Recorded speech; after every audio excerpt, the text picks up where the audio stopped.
I tell my sons that's the type of man you want to be. Be that guy.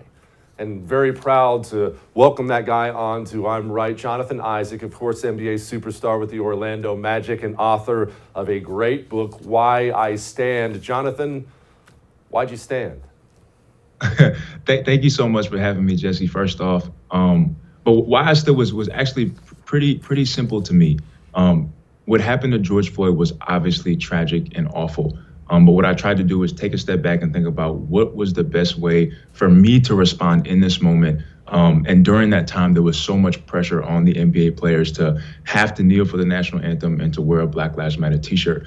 But as I looked at my life, I said, I know that the love of Jesus Christ is what has truly changed me, what has truly supported my life, and I've seen it support so many other people's lives. And so I decided to not wear the t-shirt, not kneel for the national anthem, and stand up and pretty much just give the gospel as the antidote and the greatest message that I can see for the times that we're living in.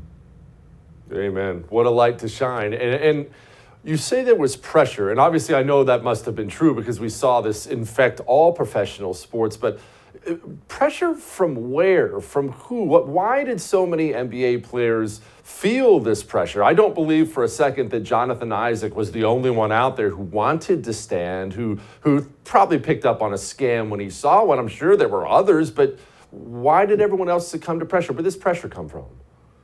Well, it was definitely, I would say, society at the time because of how large, the Black Lives Matter organization and just the movement was, and everybody kind of got swept up into it. And so you had organizations coming out and, commercials and, people posting about it and everything. So there was just immense pressure to conform to the moment. And then once you got into the bubble, there were two teams who had already knelt for the national anthem before us. And so it kind of was a domino effect where guys said, we don't have a choice. This is something that we have to do because we don't want to be the team that doesn't kneel, and we especially don't want to be the player that doesn't kneel. But for me, it was just bigger. I didn't want to join into a fight. Everything had become political, so much so that whether you wore the t-shirt or not or didn't, you were pretty much making a statement about who you are and what you believe. And people had already pinned that if you didn't wear the shirt and if you didn't kneel, you were this type of person, an evil person to a degree. And so, I just rejected that notion, and I know what it is that I believe. And I know that the message of the cross is ultimately what is going to change the hearts of men, because it is the hearts of men that need to change. Racism is not the only thing that plagues our society, and it doesn't, and it's an individual base. It's from one person to the other. And so, that's why I decided to do what I did.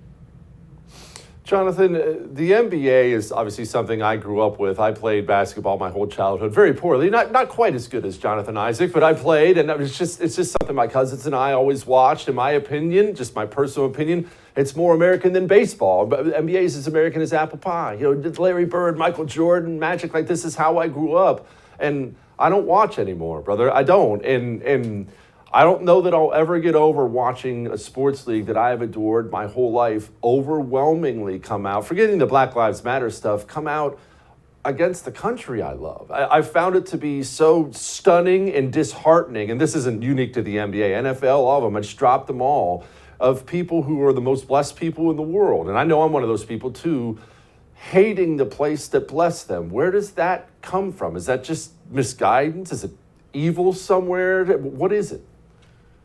Well, I think just, times are changing, and everything has become so political to where, the decisions that organizations are making, there's pressure on them as well to conform, to march to a certain drumbeat. But, at the end of the day, the NBA is, their own organization, and they get to do what they want to do.